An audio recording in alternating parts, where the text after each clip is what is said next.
Come on, let's be positive. Just stop right there. No negativity. Let's be positive. LBP, let's be positive. Gunny, what a weekend. Hardly any sport, mate. But let's be positive, okay? Oh, I'll be positive. It was an absolutely magnificent weekend in Twizel. You couldn't have asked for any more perfect conditions.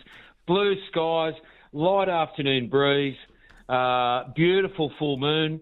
I mean, and the wife was away 2 days over the weekend playing golf. Fantastic. So, I was just going to say, that sounds so romantic, mate. It was you and Tracy and then down there for fish and chips at the lake. No, she's away playing golf. Yeah. No. A couple of days of golf, a tournament on Saturday, and a Movember men's health tournament on Saturday, and then normal golf on Sunday. So a very quiet, non-demanding weekend from my point of view, I reckon, Martin. And, well, the weekend's kicked off pretty interesting. Well, a few things did happen, although not much happened. Okay, and in terms of just take care of housekeeping, they're building the new property. How is that coming along? I mean, resource consent's done, builders on time, tradies turning up, letting you know what they're actually doing, how long they're going to be and what it's actually going to cost you. Does that happen or not? Oh, well, there's a few delays, as you know. I mean, I was expecting the power on last week. Didn't quite happen. Still got plumbers with questions. The roof is on. The outside walls are on. Most of the windows are in. And the gas and the electricity has been run through the house. So we're making progress. Okay. We're making progress. Let's talk about the Phoenix to start with, mate. I want to talk about the Phoenix. I want to talk about the Phoenix to start with, mate. A double header in Auckland. I've been bemoaning this the whole bloody show, mate, including the Big Moan Monday on it. Beautiful, fine weather. You bring the men's and the women's team. It never happened before. It's historic. Out at Go Media Mount Smart Stadium. Everything's in place for football fans to turn up because they did turn up, remember, in their droves and packed down Eden Park for the Women's World Cup. You'd expect the mainstream media to be all over this because it is women's sport and there's a women's... Mate, I tell you what, it was largely ignored up here by the major media companies and only 6,000 people turn up. Slack as, mate. Well, it's amazing, isn't it? We've talked about this on more than one occasion. The way that football can generate the biggest crowds for a tournament ever in the country, and then post that, we're back to normal. And, you know, so the investment and the time and all the reading that was available for people and the show that was on for the World Cup just hasn't changed habits. And now we're talking about a second franchise for Auckland. Well, you can't get 6,000 people to a double header. All of a sudden, it's going to be a financial goer, is it? A second football team in this country? No. I mean, are we thinking that could fly? No, look, I mean, the thing that they've got going for them is they've got bottomless pocket, guy, and without that, this team would. I doubt it would actually get off the ground. Look, they reckon the license was worth $20 million. You never recoup that money for a start. The A-League doesn't make any money, and here in New Zealand, I mean, that's a Phoenix crowd in Wellington, mate, 5,000 to 6,000 people. So I felt really actually, bad for those, the Phoenix management and everyone else that was involved in the promotion. They did some great things, Matt. Look, they went out to the refugee centre in Mangere there, and they picked up 200 people from there and brought them to the game and gave all the kids boots and scarves and carry on. I mean, because these people, I don't know, imagine what it'd be like being so displaced and coming from a hellhole and arriving in New Zealand and getting put in a hellhole out there. And, so look, they did a really good promotion around it, but just... Auckland, that's about it. Breakers get a crowd. Warriors, everyone's on the bandwagon, of course. But then you look at rugby, the national sport. The Blues don't get a crowd. The women's rugby don't get anyone going. The netball tests maybe, but, cricket, apart from the odd T20, they don't get a crowd either. I don't know what it is up here, mate. People on a Saturday or a Sunday got other things to do. I mean, geez, there was more people at Bunnings and might attend when I went there than attended the Phoenix game. Well, Bunnings is a weekend out these days for many people. You could spend so many hours there wandering around and you don't have to spend any money, or you could spend some money, which is what I normally do. Look, I don't know what the answer to crowds is. I'm not sure why people are going less and less. But, I mean, you can't look to expand if you don't have enough people to maintain the one club. Yeah. $20 million for a licence. I mean, that just seems outrageously expensive. Apart from doing a sponsorship deal, who's watching the games on TV to help you sell your products? I don't get it. 6,000 people, that would be very, very disappointing, and especially when you try and make something of it with a double header and try and back off back off the success that women's football was. It didn't work. Where are the women? I keep asking it. There should have been 6,000 blokes and 6,000 women there to support. But anyway.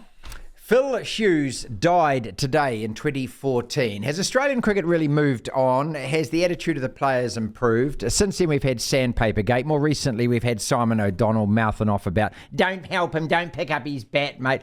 And all that contrived tear stuff from Steve Smith and Warner gobbing off at the officials and the One Day Cricket World Cup. Has anything really changed at all, Matt?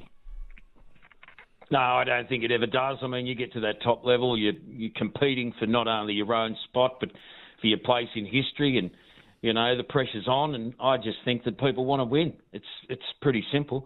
I mean, you certainly don't want to get caught, Martin, do you? No. But if you don't get caught, I mean, you come away with the spoils.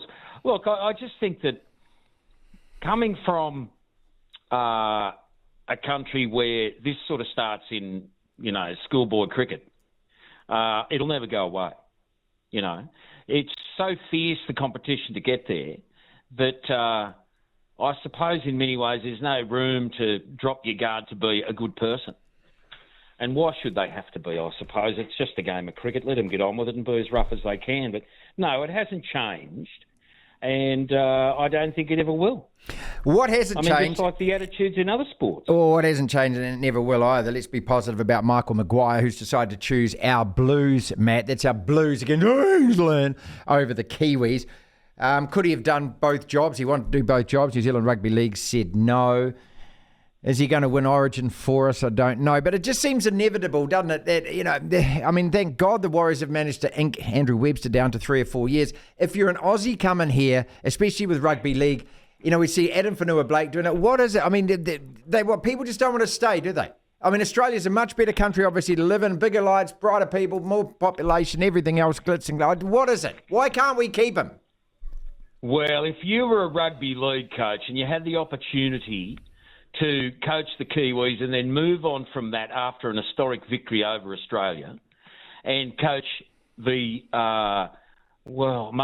the pinnacle of Australian Rugby League, which is the Origin Series. It's great for your resume, isn't it? And I wonder why you wouldn't do it. But, he said after that historic 30-0 victory or whatever it was, that he didn't want to leave, that he wanted to hang around, that there were many things to do. But, that lure of the New South Wales Blues coaching role, especially after the last few years with Brad Fittler at the reins, I don't think there'd be a better position in rugby league. Yeah. And as look, okay, you only got a couple of games a year, but imagine if that's all you had to do, Martin, to get yourself through the year. I'm pretty sure the coach would be paid pretty well for Origin. I guess. A couple of weeks in the middle of the year and the rest of the time thinking about what you're going to do with the squad. I mean, I can't think of a better opportunity.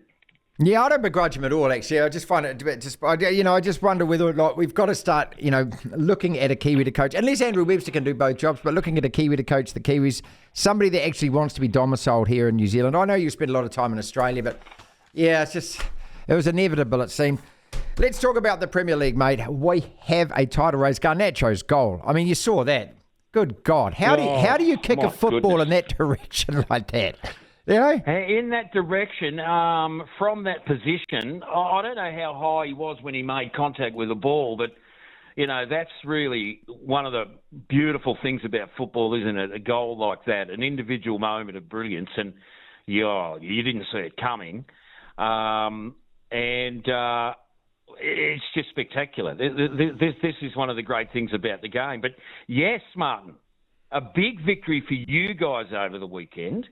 I'm thinking to myself, I don't really want to say too much about it. Liverpool, there or thereabouts, but every time I start to get into a conversation about how things might turn out, they never turn out well. You know what I'm like with supporting sports teams. Like whenever I start to get a little bit excited, just things are a shambles. Us, Man City, Liverpool, Aston Villa. Where are you guys? You've clawed your way back to 6. Well, mate, I'm happy with that. I mean, we've been rubbish all year, so I'm happy with that. I'm happy with 6. You and Arsenal and Man City. Oh, look, Man City are going to go on a run. We know that. They're going to win 13 or 14 games straight. So somebody's got to keep pace with them. I mean, at least it's providing some interest as opposed to they're running away with it again. Yeah, well, that's exactly what you need, Martin. You need 3 or 4 teams competing. And if you don't have it, it does become a bit of a ball fest. People are trying to work out all the permutations if he beats him and she beats him and she runs away with him. But this year, it's all going to be down to goal scoring. And I think when you look at the table, things are pretty even up there at the moment. And I don't think any of those sides are head and shoulders above anyone else. I'm not going to say it, Martin, but Liverpool in a very good position. They're sitting in third. Finally, let's be positive. It was a rugby-free weekend, Matt, and God, I know no one missed it. And this is the thing about the sport, isn't it? And I don't want to hack rugby, but it's just the reality of it. We need a lot more of these weekends where there is no rugby, there's no talk about rugby, there are no stories about rugby, rugby doesn't exist. You've always said it. You can't miss something if it never goes away. No, you can't miss it. You want to miss it. You want to get to this time of year. You want to be thinking about the cricket. You want to be thinking about the beach. Christmas is only a few weeks away. I hate to say that, but it's knocking on the door. There's trees and baubles up everywhere. So you know that's on the way. It's not rugby season.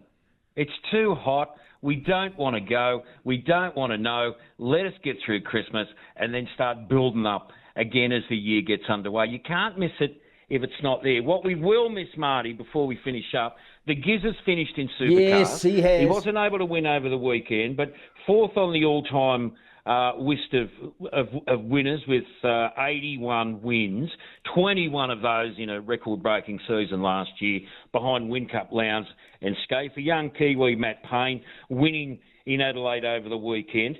The Giz will be back. He will be in some of those endurance races. He will definitely race Bathurst again. Whether it's this year or in the future, I don't know.